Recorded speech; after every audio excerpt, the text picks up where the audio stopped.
Pues obviamente de mamá. Y entonces, a nivel sistémico, imagínate tu corazón, ¿no? Es un 50 y 50. 50% de papá y 50% de mamá. Y entonces, el corazón o el alma, como quieras llamarle, no soporta esa desunión, ¿no? Te leo, Rocío. Mi hermano mayor no nos quiere ver y se fue por cosas que no entendemos, pero para él significan todo lo malo que pasó en su vida. Fíjate de ahí, o sea, él se excluyó y estoy haciendo hipótesis porque no conozco tu caso. Sin embargo, la pregunta es, ¿por qué se tuvo que ir? ¿Por qué tomó esta decisión? ¿O en nombre de quién tomó esa decisión? Es decir, ¿en nombre de qué ancestro? Y todo el tiempo se van activando las memorias de los ancestros. Todos pertenecen, ley número uno, o en primer orden, ¿no? Dos, la cuestión de jerarquía. Y aquí es como muy sencillo, es decir, bisabuelos, abuelos, padres, hijos, nietos.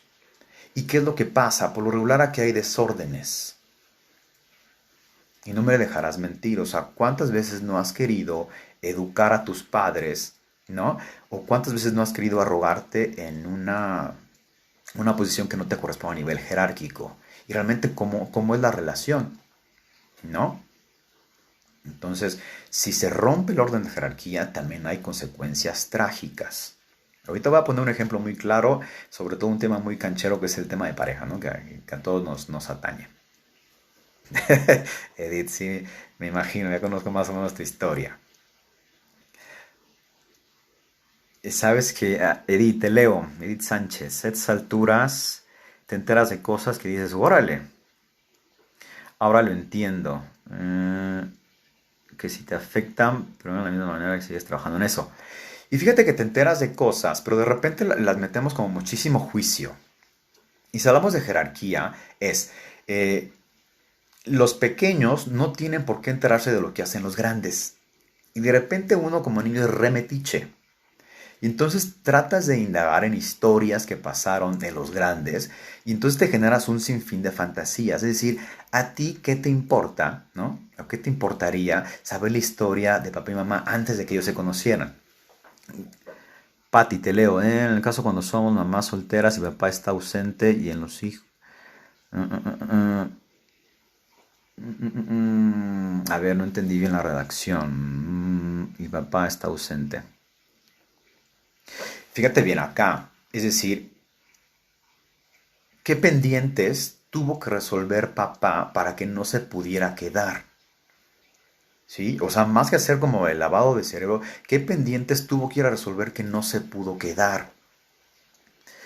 Rocío Gómez, podrá ser porque mi abuela paterna nunca quiso decir el nombre de mi abuelo. Eso tiene que ver, o sea, es un secreto y entonces estás todo el tiempo buscando, ¿no? O algunos de los miembros del sistema familiar están buscando qué pasó con el abuelo. Es decir, ese es una otra hipótesis, en un caso que me pasó a un paciente mío, ¿no? Un consultante mío. No sabía qué había pasado con el abuelo y sin embargo un nieto tenía como esas cuestiones suicidas, entonces trataba de suicidarse sin saber por qué y unas cuestiones que no cuadraban con la historia. Cuando yo pregunté por el abuelo, resultó ser que el abuelo se quitó la vida. Entonces por ahí es como, mira, o sea, esa tumba mal cerrada, ¿no? Ahora tiene un impacto y ¿quién se dio cuenta?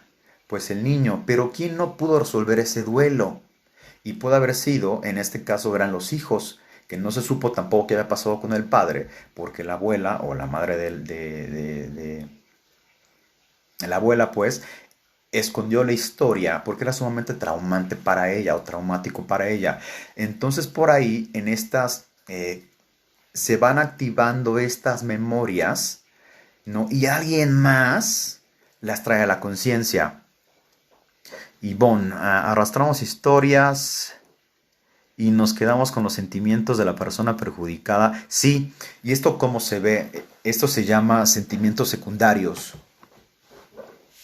Secundarios, no, así no se llaman, por estarte leyendo, César. Ahorita me acuerdo, estos temas los podemos sacar, sí, claro, los pueden sacar de conmigo, pero el comercial lo hago después. Se llaman emociones secundarias, es decir, cuando es muchísimo drama. Imagínate que alguien se siente muy triste. Y entonces una tristeza se vive y con el cuerpo hacia abajo, pero de repente es como muchísimo drama. Y no sabes por qué y no puedes como tranquilizar y no puedes contener a esa persona. Es decir, cuando hay muchísimo drama en cualquiera de las emociones primarias, sea tristeza, sea enojo, sea alegría, bueno, que esas son más o menos las que salen en las cuestiones transgeneracionales, cuando tú acudes a una terapia, por lo regular, cuando la emoción es demasiado exacerbada, nos indica que esa emoción pertenece a alguien más del sistema. Quizás. Imagínate, tú ahorita tienes 20 años y dices, es que no sé por qué estoy tan triste. Inclusive he pensado en quitarme la vida.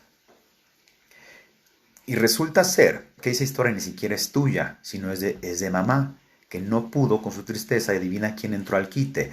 En este tema transgeneracional, y lo dice esto muy claro Bert Hellinger, dice, los hijos somos capaces de sacrificar todo con tal de ver a nuestros padres o menos tristes o realizados o, o, este, o con carreras que ellos no pudieron ejercer. Y fíjate mucho las narrativas a veces cuando somos niños y si tú fuiste o tuviste esas narrativas, ojo, ¿no?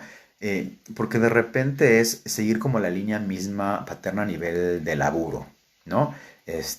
Imagínate, abuelo abogado, y entonces papá abogado, nieto abogado, ¿no? Una cadena de destino por ahí. Y entonces dice Bert Hellinger, primero te leo, Edith. Antes había muchísimos tabúes. Totalmente, esas cuestiones transgeneracionales también tienen que ver con todas las memorias sociohistóricas. Sí, claro. Regreso porque me pierdo. Me pierdo en ese tema porque me apasiona. Entonces, los hijos somos capaces de sacrificar todo con tal de ver a nuestros papás menos tristes o realizados. Todo me refiero a todo, es decir, nuestro bienestar económico, ¿no? Lograr el amor en pareja, lograr el éxito en los negocios, por ejemplo, o lograr inclusive la satisfacción personal, con tal de ver a papá o a mamá menos tristes o con temas que les tocaba a ellos resolver. Y entonces imagínate que nosotros nacemos así, ¿no? Viendo dónde hay problemas. A ver, aquí, papá, mamá. ¿Quién da más? Y entonces, aquí. Y por lo regular nos anclamos a un tema que no nos compete a nosotros. Y son estas pruebas inconscientes que nos tienen secuestrados a nivel voluntad, pues que no sabemos ni cómo ni por qué no la podemos lidiar en la vida o no podemos hacer en la vida. Y si hacemos un escaneo mucho más profundo en las raíces del árbol genealógico, nos damos cuenta que estamos atorados en unas historias que no nos corresponden a nosotros, que quizás tienen que ver con temas de nuestros padres, es decir, ahí veríamos un tema sistémico, o que tienen que ver con un tema transgeneracional que puede ser con los abuelos o más atrás. Por eso es importante tener muy en claro quiénes fueron los excluidos, porque por lo regular ahí se repiten patrones. Después, ¿cómo está la jerarquía? Porque aquel o aquella que no respeta esas jerarquías la tiene difícil, pues. Visualízalo en las empresas, o sea, ¿cómo empiezan los problemas cuando tú te sientes o crees que sabes más que el jefe o que los líderes? Obviamente hay un relajo, bueno, los sistemas familiares funciona igual. O tú te pones por encima de, ¿no? Y más si tiene que ver mucho con toda la corriente psicológica de moda, pues, entonces ahí se ven con muchísimos casos. Entonces ya tenemos dos órdenes, ¿no? Todos pertenecen, ¿no? La pertenencia y la jerarquía. Ojo si estás como queriendo enseñar a papá y a mamá, ¿no? Es como, ellos son como son y hicieron lo que pudieron hacer y punto. El tercer orden del amor es el equilibrio entre dar y tomar. Y es aquí donde también se corrompe, ¿no? Se entiende, ¿no? O sea, si das algo, pues recibes lo mismo. Sin embargo, en las historias familiares, no. No puedes compensar la vida que te dieron o te pasaron tus padres. Y por lo regular, tenemos inconscientemente esa deuda de tratar de regresar algo que no puedes. Tan ilógico sería como regresar o tratar de regresar al útero. O sea, no se puede pagar la vida a alguien que te la dio. A nivel sistémico, ¿cómo correspondes esa vida? Es decir, es con más vida. Es decir, haciendo tu propio sistema familiar, y entonces sería la manera de honrar la vida que ya te pasaron los de atrás para que tú puedas generar vida hacia adelante. Y si el tema me dice, Gabriel, yo no quiero tener familia, bueno, entonces puedes generar más vida a través de generar un propio negocio, que un negocio es para eso, para tener como, para perdurar o que perdure la vida a nivel sistémico. Entonces esos tres órdenes son como muy, muy, muy, muy claros. Pertenencia. Reina, yo hice mi árbol genealógico y no logro ver nada y me sentía aún más perdida. Call me y lo resolvemos juntos. Tú tranqui. Ojo, porque quizás no tuvieron la profundidad de mirar aquello que está en las raíces. O quizás también hay mucha información oculta. Entonces, aquí podemos no tener la información total o todo el plano ya armado, pero hay con muchísimas intenciones y hay gente que tiene la información o no, es decir, siempre hay alguien que yo le llamo como los chismosos del sistema, ¿no? Que tienen como los secretos y es justo ahí, es una vez que tú destapas el secreto o el secreto sale a la luz, en verdad el sistema se relaja. Entonces, por ahí podemos empezar a verlo, todo esto de la psicogenealogía. Ahora bien, ya tenemos esos tres órdenes, ¿no? Pertenencia, jerarquía y dar y tomar. Vamos al tema canchero de cómo escogemos pareja, ¿no? Que es lo que me encanta porque es bien taquillero ese tema. Y aquí el tema. A ver, primero te leo Rocío. Rocío, cuando era un bebé de meses, mi hermana anterior a mí de 10 años de edad murió en un accidente en casa. ¿A mí cómo me afecta eso? A ver, leo más lento. Cuando era un bebé de meses, mi hermana anterior, ajá, a mí de día, ajá. Tendríamos que checarlo ya en una cuestión, en un campo terapéutico, ¿no? Mejor te pongo ejemplos. Por lo regular, y esto es una consultante que había tenido un aborto de su primogénito y venía a trabajar el tema con su segundo hijo. Y entonces el hijo no encontraba su espacio. Cuando yo indago un poquito más y abrimos el campo, es decir, abrimos un campo de constelación familiar, resultó ser que, que este primogénito, más bien, perdón, resultó ser que ese segundo hijo inclusive llevaba el nombre, ¿no? Del hijo muerto. Entonces imagínate la carga tan grande del segundo hijo, porque además esto no lo sabían los hijos y no tienen por qué saberlo, pero en el alma ya está como muy, muy presente. Ujú. Ahí estaba muy presente. Entonces el hijo no tenía como identidad propia, era como lo que referenciaba la madre. Y yo trabajé con el hijo y también, ¿no? O sea, no encontraba su sitio. eh, y entonces se llaman como hijos sustitutos, que a la falta o a la muerte del hijo, sea por la causa que sea, el que viene, si no está bien tratado ese duelo, por lo regular, no va a encontrar el sitio correcto o se va a sentir con una carga. Y eso es muy sencillo, es que, mira, es que no eres el primero, eres el segundo.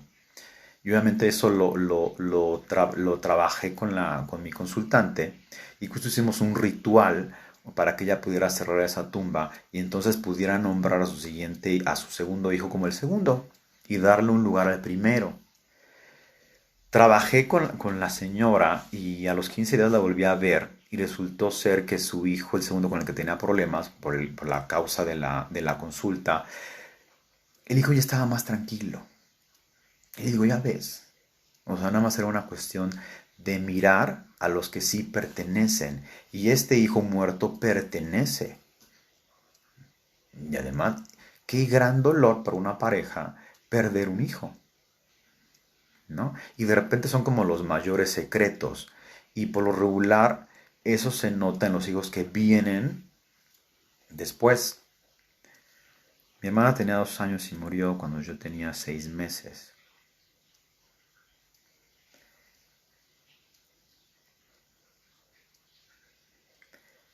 La pregunta es ¿cómo lo vivieron tus padres? O sea, imagínate la muerte tan fuerte de tus padres y tú luego cómo incorporas a esta hermana. Digo, solo estamos haciendo hipótesis, no quiero andar en el caso, sino más bien ya sería tratarlo mucho más eh, personalmente, pues. Entonces, para que vean un poquito cómo todas estas cadenas de destino tienen que ver con nuestro presente.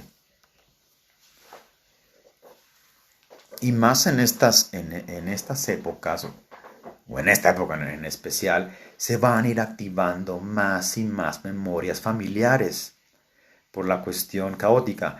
Y les cuento, justo el sábado pasado hice un webinar con un grupo de constelaciones que tengo y una señora participó y yo les preguntaba sobre cómo estaban viviendo la pandemia y me dijo, ¿sabes qué? Es que me siento muy tranquila e inclusive hasta me siento un poquito mal de que yo le esté llevando tan bien.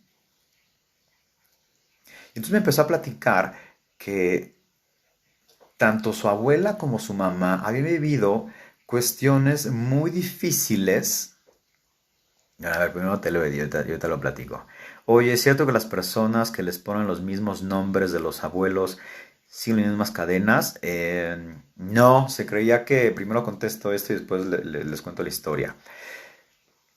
No, se creía que, uy, es una lápida tan grande, ¿no? Sin embargo, ¿cuál es la historia de ese nombre?